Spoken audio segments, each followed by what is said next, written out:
आज हेउची सही आनंद जन्मी थिले स्वामी विवेकानंद।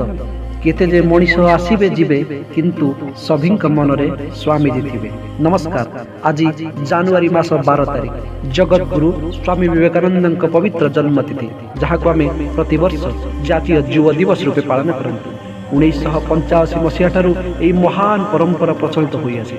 एही अवसर में मु स्वामीजी उपरे मोर लघु भाषण प्रस्तुत करुछि। स्वामीजी थिले मानवर मित्र, जड़े पूर्णांग पुरुष, मनीष मध्य अति मानव, मानव समाज सेवा, नैतिक और आध्यात्मिक उन्नति विधान कार्य जीवन उत्सर्गीकृत थिला। तांका प्रणीत अनेक पुस्तक विश्ववासी को प्रेरणा जोगाई।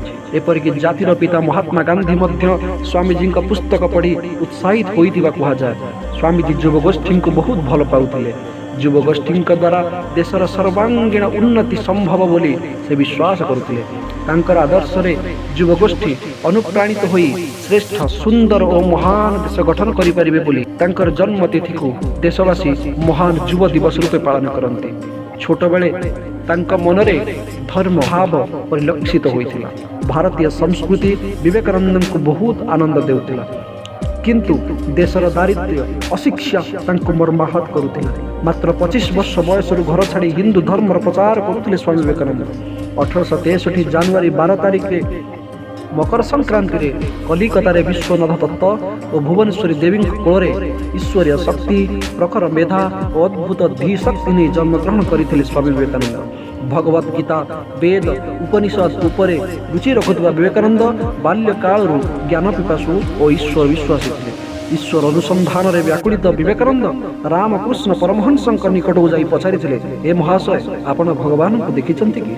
रामकृष्ण परमहंस उत्तर देइथिले, हाँ देखिछि, जेपरि मु तुमको देखि पारुछि। एही गोटिए उत्तर रे रामकृष्ण ठारे तांकर पूर्ण विश्वास सृष्टि होइतिला। से रामकृष्ण को गुरु रूप में स्वीकार कले। योग्य गुरु एवं योग्य शिष्य संयोग सते जेपरि देव निर्दिष्ट थिला। विश्व आध्यात्मिक क्षेत्र एक महान आध्यात्मिक परंपरा सृष्टि हला। सते जेपरि शुभ मुहूर्त विश्व कल्याण पाई बहु काल अपेक्षित थिला। 1893 मसीहा सेप्टेम्बर 11 प्राच्य देशर यही श्यामल सन्यासी चिकागो अनुष्ठित होइथिबा विश्व धर्म सम्मेलन रे ऐतिहासिक भाषण दे विश्व रे चहल पकाइथिले। हिंदू धर्म उपरे मर्मस्पर्शी भाषण दे इतिहास सृष्टि करथिले। एपरि अनेक कथा अछि जहाँ विवेकानंद को महामानवर आख्या प्रदान करिछि। समय न्यूनता कारणरू एतिकिरे भाषण समाप्त करिबी। आज स्वामी विवेकानंद आम गहन नथिले भी तांकर विचारधारारू युवगोष्ठी प्रेरणा पाउछन्ति। स्वामीजी आम हृदय जीवित अच्छा। धन्यवाद।